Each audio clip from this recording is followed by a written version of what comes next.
Magandang tanghali sa lahat. Ngayon ay tatalakayin natin ang iba't ibang teorya sa wika.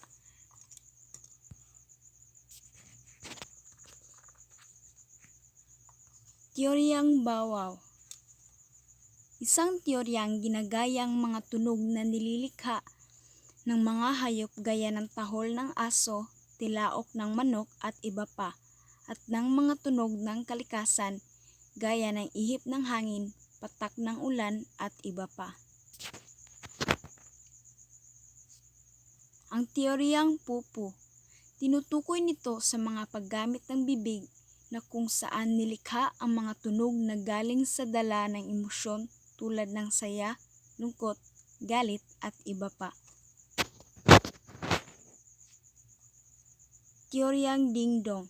Itinutukoy nito ang mga sariling tunog ng lahat ng bagay sa kapaligiran tulad ng tiyug-tiyug ng tren o tik-tak ng orasan.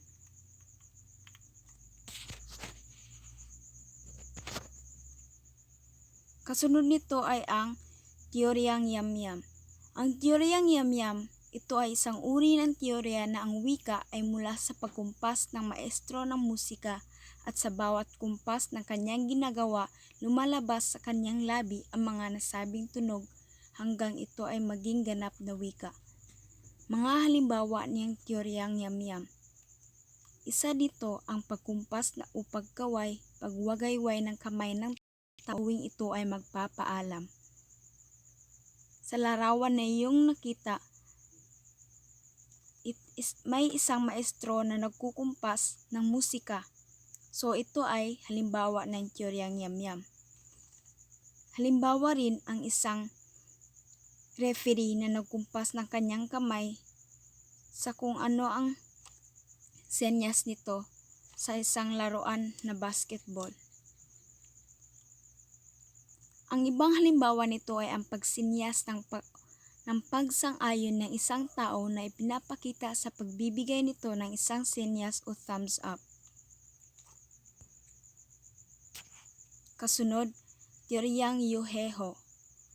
Ang ay tungkol sa tunog na nilikha gamit ng puwersang pisikal kung saan natuto ang mga tao na magsalita dahil sa nakalikha sila ng tunog kapag gumagamit sila ng puwersa o lakas. Ayon sa teoryang ito, ang pagsasalita ng tao ay bunga ng puwersang pangkatawan. Halimbawa nito ay ang tunog ng nililikha kapag sumipa o sumuntok ang tao kapag nagbubuhat ng mabibigat na bagay. Ang mga halimbawa ng tunog na ito ay bug, ya, pak, hey, hu, at iba pa. Ayon din dito, ang pagsasalita o tunog na mula sa bibig ay nangangailangan ng kasabay na aksyon.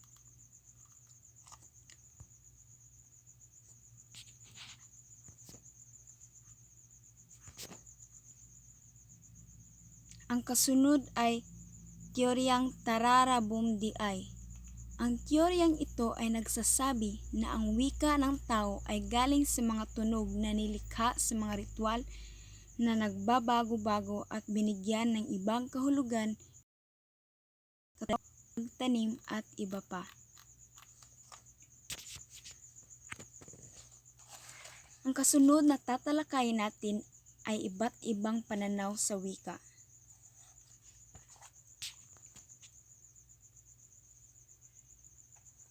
Sinabi ni Virgilio Amario na kung ano ang wika mo, iyon ang pagkatao mo. Kung ano ang sinasabi at wikang sinasalita ng tao, yun din ang uri ng pagkataong mayroon siya. Nahulma ang pagkatao ng isang individual mula sa kanyang pag-uugali, paniniwala at pamamaraan ng buhay na maaring bunga ng lipunang kanyang kinabibilangan.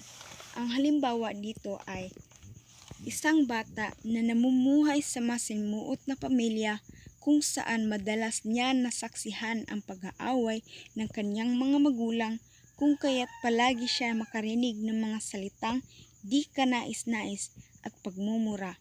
Sa paglaki ng bata, maaari niya itong matutunan dahil sa impluwensya ng kanyang kinalakihan. Impluwensya ito ng kinalakhang lipunan kaya kung paano magsalita at ano ang paggamit ng wika ay larawan din ng ugali. Bagaman pamilya ang unang may malaking ambag sa paghubog ng pagkatao, ngunit ang patuloy na pakikisalamuha sa lipunan ay madudulot din ng higit na ambag sa pagiging tao.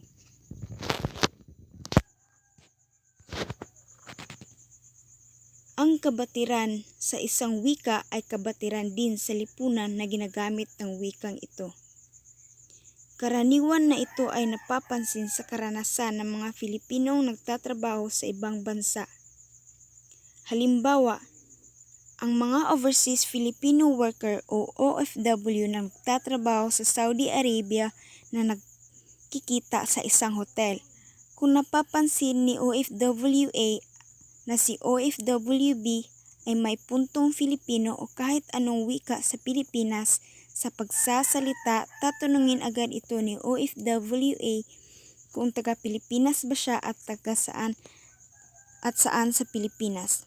Magkakamustahan sa isa't isa at bahagi sa magiging paksa ang pag-uusap ay Pilipinas.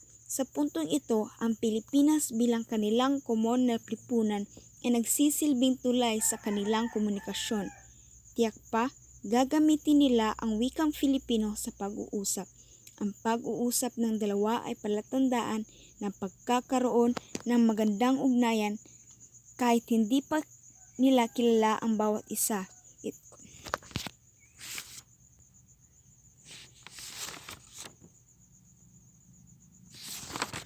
Ayon kay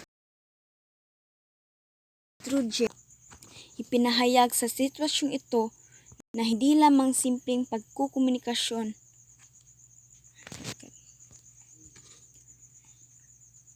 ang wika. Isa rin itong pinakamahalagang paraan sa pagbuo at pagpatibay ng koneksyon at relasyon sa ibang tao.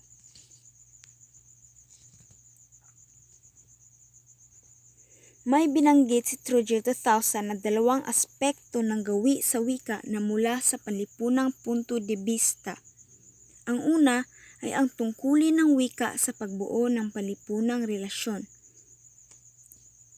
Sa unang aspektong ito, isang instrumento ang wika sa pagkakaunawaan at pagbuo ng ugnayan sa isa't isa.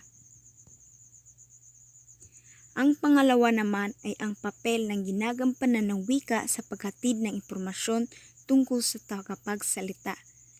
Ang ikalawang aspektong ito naman ay nagsasabing tagapaglarawan ang wika sa gumagamit nito. Malinaw na ang dalawang aspekto ng lingwistikong gawi na ito ay mga refleksyon ng katotohanang mayroong malapit na interrelasyon sa pagitan ng wika at lipunan.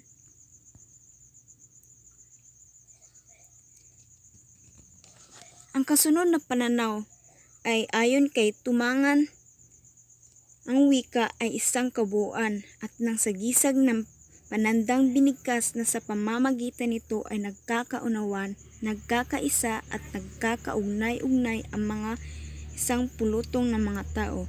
Ginagamit ito sa komunikasyon, bagaman ang wika ay primaryang sinasalita at hindi sinusulat, subalit sa paglalaganap ng teknolohiya at ambag ng pagbabago, naging esensyal na rin ito sa pagsulat ng anyo nito.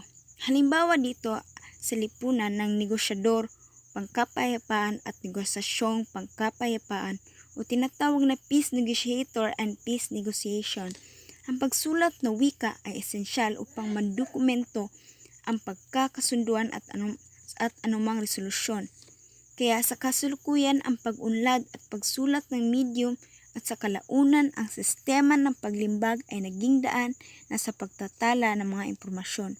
May iwasan nito ang pagkatanggal dito ng hindi pagkakaunawan sa pamamagitan at paggamit nito bilang instrumento sa ugnayan ng lipunan ng mga tao. So mahalaga ang wika lalo na sa negosyo para ang iyong makanegosasyon ay magkakaintindihan kayo at magkakaunawan. Ang kasunod naman ay ang Malinowski Malinowski. Ayon sa kanya, ang wika ang pusod ng sangkatauhan at kabaitan. Dahil ang wika ang pangunahing kaisipan ng pagkakaisa at pagkikipagtalamitam, ito ang isang kailangan na kasangkapan para sa pagbuo ng pagkakaisa ng lipunan, sapagkat kung wala ito, imposible ang pinag-isang panlipunang kilos. Ayun lamang po. Maraming salamat.